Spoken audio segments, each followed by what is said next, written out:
প্রায় ৩০ বছর আগেকার কথা। একদিন মহারাজ দেবরাজ গভীর জঙ্গলে শিকার করতে গিয়েছিলেন। রাজকীয় শিকারের উত্তেজনা তখন তুঙ্গে। পথ চলতে চলতে তিনি হঠাৎ রাস্তায় এক রহস্যময় বুড়ি জাদুকরকে দেখতে পেলেন। বুড়ি জাদুকরের চোখ দুটি জ্বলজ্বল করছিল। হাতে ছিল একটি অদ্ভুত কাঠের লাঠি। বুড়ো জাদুকর মহারাজ দেবরাজকে দেখে বললে, ওহে পথিক, তুমি কি এই রাজ্যের রাজা? তোমার চোখ মুখে আমি দেখছি অফুরন্ত ক্ষমতার পিপাসা। তুমি কি অধিক ধন সম্পদ ও ক্ষমতা পেতে চাও, যা তোমার রাজ্যকে পৃথিবীর সেরা রাজ্যে পরিণত করবে? মহারাজ দেবরাজ কিছুটা অবাক হলেও ধনের লোভে আকৃষ্ট হলেন। তিনি জিজ্ঞাসা করলেন, হ্যাঁ, যদি এমন কিছু থাকে তবে আমি তা চাইব, কিন্তু এর জন্য আমাকে কি করতে হবে? জাদুকর মৃদু হেসে বললে, তাহলে তোমাকে আমার মাত্র ৩টি প্রশ্নের উত্তর দিতে হবে। যদি তুমি সব প্রশ্নের উত্তর দিতে পারো, তাহলে এই জঙ্গলের গভীরে লুকিয়ে থাকা সমস্ত ধন সম্পদ তুমি পেয়ে যাবে। কিন্তু তুমি যদি একটিও প্রশ্নের উত্তর না দিতে পারো, তাহলে তুমি চিরকালের জন্য পাথর হয়ে যাবে। ধনের কথা শুনে রাজার চোখ লোভে চিকচিক করে উঠল। তিনি অহংকারের সাথে জাদুকরকে বললেন, আমি রাজা, আমার জন্ম হয়েছে জেতার জন্যে। আমি কখনো হার মানতে শিখিনি। তুমি আমাকে তোমার প্রশ্ন বলো। বুড়ি জাদুকর তখন একের পর এক ৩টি প্রশ্ন করলেন। প্রথম প্রশ্ন, পৃথিবীতে এমন কোন জিনিস আছে যা তুমি যত বেশি নিবে ততই বড় হবে? রাজা প্রথম প্রশ্ন শুনে খানিকটা হাসলেন।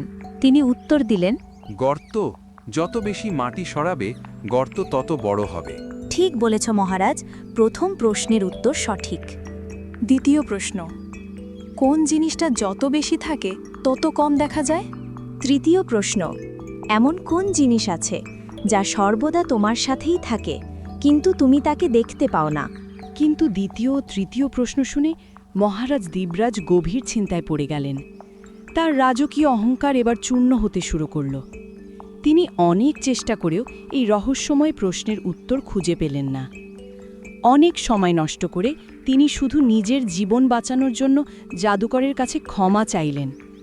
জাদুকর তার জীবন রক্ষা করলেও ভবিষ্যৎবাণী করলেন যে সেই গুপ্তধন উদ্ধারের দায়িত্ব রাজার কোনো যোগ্য উত্তরসূরির হাতেই পড়বে। লজ্জা ও হতাশা নিয়ে রাজা কোনো মতে সেদিন নিজের জীবন বাঁচিয়ে শূন্য হাতে রাজমহলে ফিরে এলেন। সেই ধন সম্পদের কথা এবং তার সাথে যুক্ত রহস্যময় পরীক্ষার কথা তিনি কাউকে বলেননি। শুধু মনে মনে এর যোগ্য উত্তরাধিকারী খুঁজতে শুরু করলেন। ৩০ বছর পর সময় গড়িয়েছে। মহারাজ দেবরাজ এখন বৃদ্ধ। রাজ্যের নাম ডাক থাকলেও সেই গুপ্তধনের চিন্তা তাকে কুড়ে কুড়ে খাচ্ছে। মহারাজ তার স্ত্রী মহারানী ভানুমতিকে বললেন, ভানুমতি, সময় এসে গেছে। আমি এখন বৃদ্ধ। রাজত্বের ভার আমার পুত্রদের মধ্যে কারো হাতে তুলে দিতে হবে। কিন্তু কাকে দেব? ৩ পুত্রের মধ্যে কে সবচেয়ে যোগ্য তা জানার জন্যে আমাকে তাদের পরীক্ষা নিতে হবে। মহারানী ভানুমতি দীর্ঘশ্বাস ফেলে বললেন, হ্যাঁ মহারাজ, আমিও কিছুদিন ধরে এটাই ভাবছি, কিন্তু সিদ্ধান্ত নেওয়া কঠিন। মহারাজ বললেন, আমি তাদের সেই রহস্যময় জঙ্গলে পাঠানোর কথা ভাবছি।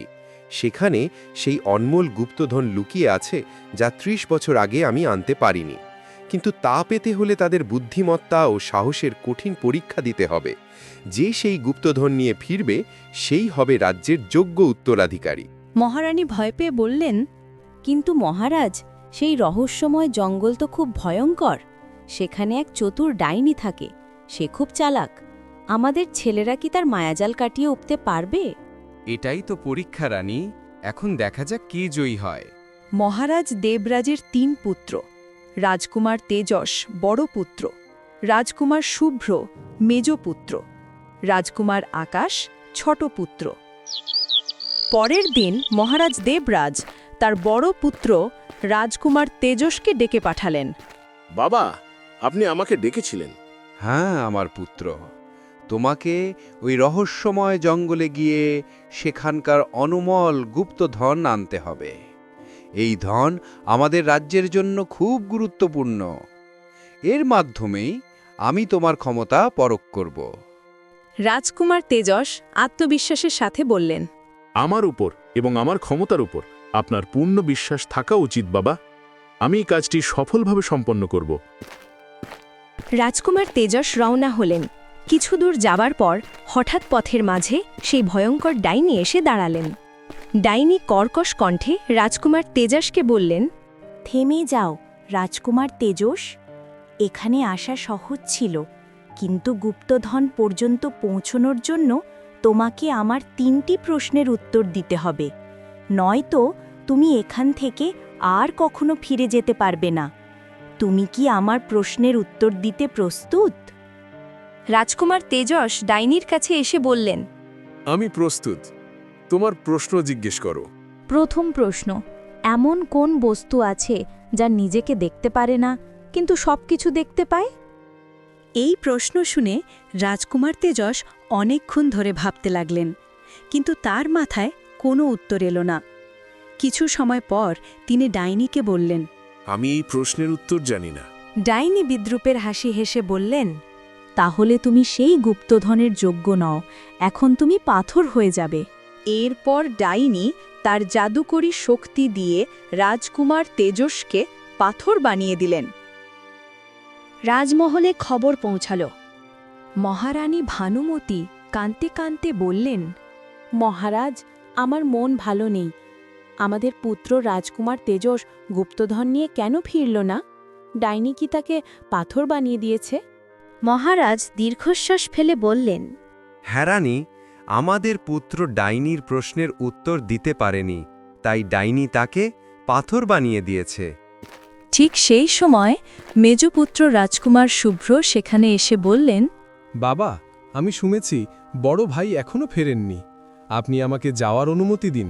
আমি গুপ্তধন এবং বড় ভাইকে নিয়ে ফিরে আসব। রাজা তাকে অনুমতি দিলেন। পুত্র শুভ্র, তোমার ভাই তেজস ব্যর্থ হয়েছে। আমি আশা করি তুমি সফল হয়ে ফিরবে। যাও, কিন্তু মনে রেখো, কাজটি সহজ হবে না। রাজকুমার শুভ্র গুপ্তধন আনার জন্য বনের দিকে রওনা হলেন। তিনি বনের মধ্যে কিছুটা এগিয়ে যেতেই হঠাৎ তার কানে এক অদ্ভুত রহস্যময় শব্দ ভেসে এলো। তিনি দেখলেন তার সামনে রাস্তার মাঝে সেই ডাইনি দাঁড়িয়ে আছেন। ডাইনি রহস্যময় স্বরে রাজকুমার শুভ্রকে বললেন, তোমার বাবা মহারাজ দেবরাজ কি তোমাকেও গুপ্তধন আনতে পাঠিয়েছেন? হ্যাঁ, আমার বাবা আমাকে গুপ্তধন এবং আমার দাদাকে ফিরিয়ে আনতে পাঠিয়েছেন। যদি তুমি সত্যিই গুপ্তধন এবং তোমার ভাইকে নিয়ে যেতে চাও, তবে তোমাকে আমার 3টি প্রশ্নের সঠিক উত্তর দিতে হবে, নয়তো আমি তোমাকেও তোমার ভাইয়ের মতো পাথর বানিয়ে দেব। প্রথম প্রশ্ন, পৃথিবীতে এমন কোন জিনিস আছে যা তুমি যত বেশি নিবে ততই বড় হবে? দ্বিতীয় প্রশ্ন, এমন কোনো জিনিস আছে যা যত বেশি থাকে তত কম দেখা যায়? তৃতীয় প্রশ্ন, এমন কোন জিনিস আছে যা সর্বদা তোমার সাথেই থাকে কিন্তু তুমি তাকে দেখতে পাও না? এই প্রশ্ন শুনে রাজকুমার শুভ্র কিছুক্ষণ ভাবলেন, তারপর বললেন, আমি এই প্রশ্নের উত্তর জানি না। ডাইনি অট্টহাসি হেসে বলবেন, তাহলে তুমি সেই গুপ্তধনের যোগ্য নও, এখন তুমি পাথর হয়ে যাবে। এরপর ডাইনি তার জাদু বলে রাজকুমার শুভ্রকেও পাথরে পরিণত করলেন।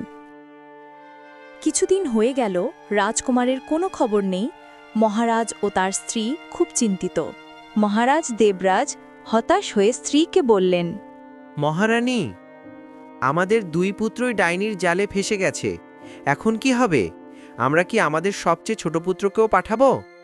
আমি চাই না যে আমাদের 3য় পুত্রেরও তাদের মতো অবস্থা হোক। তাকে পাঠানো কি ঠিক হবে? বুঝতে পারছি না। ঠিক তখনই ছোট পুত্র রাজকুমার আকাশ সেখানে এলেন এবং বললেন, বাবা, আমার 2 ভাই এখনো গুপ্তধন নিয়ে ফিরে আসেনি। আপনি আমাকে যাওয়ার অনুমতি দিন। আমি গুপ্তধন এবং আমার 2 ভাইকেই অবশ্যই ফিরিয়ে আনব। না, আমরা তোমাকে হারাতে চাই না। তোমার 2 ভাই আগেই সেখানে ফেসে গেছে। না বাবা, আপনি আমার উপর বিশ্বাস রাখেন। আমি অবশ্যই আমার ভাইকে নিয়ে আসব। অবশেষে মহারাজ দেবরাজ রাজি হলেন। ঠিক আছে পুত্র, যাও, কিন্তু মনে রেখো এই পরীক্ষা অত্যন্ত কঠিন। রাজকুমার আকাশ তার মাতাপিতার আশীর্বাদ নিয়ে গুপ্তধন ও তার ভাইদের ফিরিয়ে আনার জন্য রওনা হলেন। পথ ছিল ঘন ও ভীতিজনক, কিন্তু রাজকুমার আকাশের সাহস ছিল অটুট। একটু দূর চলার পরই তিনি একটি মধুর কণ্ঠস্বর শুনতে পেলেন। আরে বাহ, রাজকুমার, তুমি কে আর কেনই বিপজ্জনক পথে যাচ্ছ?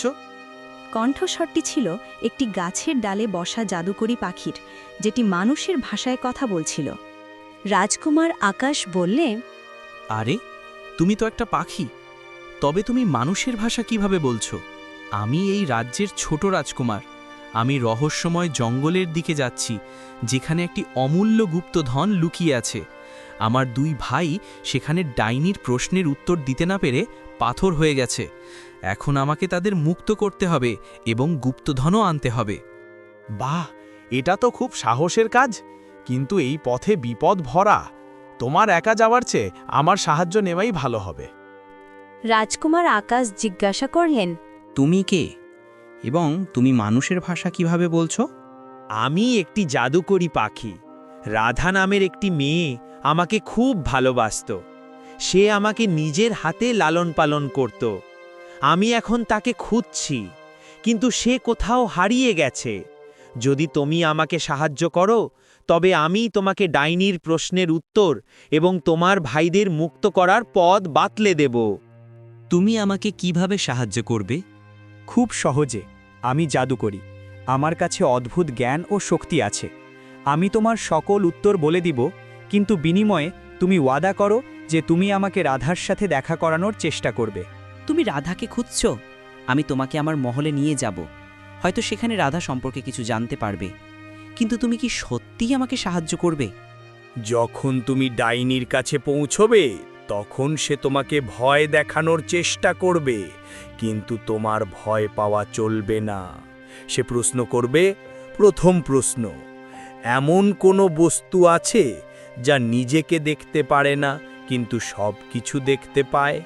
উত্তর হলো চোখ। দ্বিতীয় প্রশ্ন, এমন কোন জিনিস আছে যা যত বেশি থাকে তত কম দেখা যায়? উত্তর হলো অন্ধকার। তৃতীয় প্রশ্ন, এমন কোন জিনিস আছে যা পাখা ছাড়া উড়তে পারে? উত্তর হলো চিন্তা। সকল প্রশ্নের উত্তর দেওয়ার পর আমি তোমাকে তোমার রাজমহলে দেখা করব, তখন তুমি আমাকে সাহায্য করবে। এরপর রাজকুমার আকাশ চলতে শুরু করলেন। কিছুটা এগিয়ে যেতেই তারা দেখলেন ডাইনি ঠিক রাস্তার মাঝখানে দাঁড়িয়ে আছেন। ডাইনি বললেন, এসো রাজকুমার আকাশ, আমি তোমারই অপেক্ষা করছিলাম। তোমার বাবা দেবরাজ কি তোমাকেও গুপ্তধন এবং তোমার ভাইদের আনতে পাঠিয়েছেন? রাজকুমার আকাশ দৃঢ়ভাবে উত্তর দিলেন, আমি গুপ্তধন নিতে এবং আমার ভাইদের মুক্ত করতে এসেছি। আমি তোমার দুই ভাইকে আমার 3টি প্রশ্নের উত্তর দিতে বলেছিলাম, কিন্তু তারা একটি প্রশ্নেরও উত্তর দিতে পারেনি। তাই আমি তোমার দুই ভাইকেই পাথর বানিয়ে দিয়েছি। তুমি গুপ্তধন ও তোমার দুই ভাইয়ের মধ্যে যে কোনো একটাই জিনিস পাবে, তবে তোমাকেও আমার 3টি প্রশ্নের উত্তর দিতে হবে। তবেই তুমি তোমার দুই ভাই অথবা গুপ্তধন পাবে। তুমি কি আমার প্রশ্নের উত্তর দিতে প্রস্তুত? রাজকুমার মনে মনে বললে, আমার দুই ভাই করে আমি মুক্ত করতে পারি, তাহলে আমরা 3 ভাই এই গুপ্তধনের থেকে অনেক ধন অর্জন করতে পারব। তাই আমাকে আমার ভাইকে মুক্ত করতেই হবে। হ্যাঁ, আমার মঞ্জুর। আপনার প্রশ্ন জিজ্ঞেস করুন। প্রথম প্রশ্ন, এমন কোন বস্তু আছে যা নিজেকে দেখতে পারে না কিন্তু সবকিছু দেখতে পায়? উত্তর হলো চোখ। দ্বিতীয় প্রশ্ন, এমন কোনো জিনিস আছে যা যত বেশি থাকে তত কম দেখা যায়? উত্তর হলো অন্ধকার। তৃতীয় প্রশ্ন, এমন কোনো জিনিস আছে যা পাখা ছাড়ে উঠতে পারে? উত্তর হলো চিন্তা। তুমি সব প্রশ্নের সঠিক উত্তর দিয়েছ। এরপর ডাইনি রাজকুমার আকাশকে জিজ্ঞাসা করলেন, তুমি তোমার ভাইকে মুক্ত করতে চাও নাকি গুপ্তধন চাও যা তোমার রাজ্যকে সবচাইতে ধনী করে তুলবে? আমি আমার দুটো ভাইকে মুক্ত করতে চাই, কারণ আমি মনে করি যদি আমরা 3 ভাই থাকি তাহলে আমরা 3 ভাই মিলে এই গুপ্তধন থেকে অধিক ধন অর্জন করব। রাজকুমারের কথায় ডাইনি অনেক মুগ্ধ হলেন। এরপর ডাইনি তার জাদু মন্ত্র দিয়ে রাজকুমার আকাশের 2 ভাইকে পাথরের মূর্তি থেকে মুক্ত করে দিলেন। রাজকুমার আকাশ তার 2 ভাইকে সাথে নিয়ে রাজমহলে ফিরে এলেন। মহারাজ দেবরাজ রাজকুমার আকাশকে ডেকে বললেন, তুমি গুপ্তধন আনতে পারোনি, কিন্তু তুমি আমার 2 ছেলেকে মুক্ত করেছ। তুমি অসম্ভবকে সম্ভব করে দেখালে আমার পুত্র। আমার আসল গুপ্তধন তুমিই আমার পুত্র আকাশ। তোমার সাহস ও বুদ্ধিমত্তা তোমাকে এই রাজ্যের সবচেয়ে যোগ্য উত্তরাধিকারী প্রমাণ করেছে। এখন তোমাকে রাজ্যের রাজমুকুট পরানো হবে। কিছুক্ষণ পর রাজা পাখিটির দিকে ইশারা করে জিজ্ঞাসা করলেন, কিন্তু এই পাখিটিকে যে তোমাকে এত সাহায্য করল? এটি একটি জাদুকরী পাখি যে আমাকে কঠিন সময়ে পথ দেখিয়েছে। এটি রাধা নামের একটি মেয়ের সন্ধানে আছে। তখন রাজপরিবারের একজন পরিচারিকা এগিয়ে এলেন। তিনি পাখিটির দিকে তাকালেন। তিনি বললেন, আমি রাধা। এই পাখিটি আমার ছোটবেলার সঙ্গী। আমি জানতাম না যে এটি আমাকে খুঁজতে খুঁজতে এখানে চলে আসবে। এরপর পরিচারিকা রাধা এবং জাদুকরী পাখিটির পুনর্মিলন হল। মহারাজ দেবরাজ রাজকুমার আকাশকে রাজা বানালেন। রাজকুমার আকাশ তার 2 ভাই এবং সকল প্রজার সাথে সুখে শান্তিতে রাজত্ব করতে লাগলেন। বন্ধুরা, ভিডিওটি ভালো লাগলে একটা লাইক দিন, সুন্দর একটি কমেন্ট করুন আর আমাদের চ্যানেলটি সাবস্ক্রাইব করতে ভুলবেন না। এভাবেই মজার মজার গল্প পেতে থাকুন। সবাই ভালো থাকুন, সুস্থ থাকুন। ধন্যবাদ।